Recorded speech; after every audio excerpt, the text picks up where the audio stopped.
আজি বেংগলোৰ বিহু চাবলৈ আহি IPL কেমেৰামেনজনক লগ পালো। ধুনীয়া চলি দেখিলে যে কেমেৰাত ফ'কাছ কৰি পেলাই আমাক টিভিত দেখুৱাই সেইজনেই লাগিছে তেওঁৰ নেক্সট টাৰ্গেট বিচাৰি ফুৰিছে।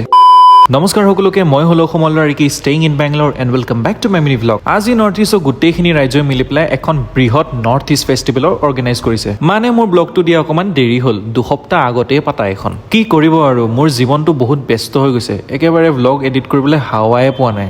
এইবোৰ কথা বাদ দিয়ক, এতিয়া আমি ভালকে ফ'কাছ কৰোঁ পাৰফৰ্মেঞ্চেছবোৰৰ ওপৰত। এইফালে দেখিলো জুবিন দাৰ ফটো এখনো লগাই থৈ দিছে। ইয়াত এইটোৱে বুজায় কি কিমান গুৰুত্বপূৰ্ণ ব্যক্তি হয় তেওঁ আমাৰ কাৰণে। এতিয়া এটা কৰ্ণাটকৰ লোকেল ডান্স পাৰফৰ্মেঞ্চো আৰম্ভ হ'ল আৰু মানুহ দেখিছে নাই, একেবাৰে খাচা খাজ ভৰি আছে।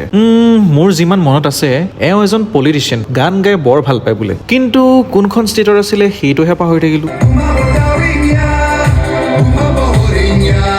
কোনোবাই যদি ভাষাটো বুজি পাইছে তেনেহলে কমেণ্ট এটা কৰি জনাবচোন। ইফ আই এম নট ৰং, এইটো মণিপুৰৰ ডান্স আছিল নেকি? চাই পেলাই বৰ ভাল লাগিল কিন্তু। আৰু তেনেকেই বহুত বেলেগ বেলেগ ট্ৰেডিচনেল পাৰফৰ্মেঞ্চেছবোৰ হ'ল, যোনবোৰ চাই পেলাই বহুত ভাল লাগিলে। আমাৰ নৰ্থ ইষ্টখনক মানিব লাগিব কিন্তু, কালচাৰেলি বহুত ডাইভাৰ্চ হয়। ৰ'ব, এতিয়া আমাৰ কেমেৰামেনজনলৈ আহোঁ। ধুনীয়া ছোৱালী দেখি পেলাই মুখত হাঁহি দেখিছে নাই আৰু।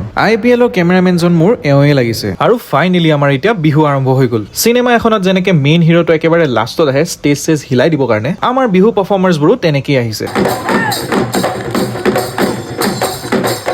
বিহুৰ চেও শুনি অসমে হওক বা অৰুণাচলে হওক, মেঘালয় হওক বা মণিপুৰে হওক, কোনেও ৰখিব পৰা নাই। আৰু তেনেকেই আজি পাৰফৰ্মেঞ্চবোৰ এনজয় কৰি পেলাই আমি ওলাই গলো অলপ পেট পূজা কৰিবলৈ। চ' ৰাইজ, আজিৰ ব্লগটো ইমানে আছিলে। যদি ভাল পালে লাইক এটা কৰি যাব আৰু এনেকেই ভিডিঅ'বোৰ চাই যাবলৈ ফ'ল' এটা কৰি ল'ব দিয়ক। পিছে আজিলৈ আহিছো, চ' লগ পাম নেক্সট ভিডিঅ'ত। তেতিয়ালৈকে বাই বাই।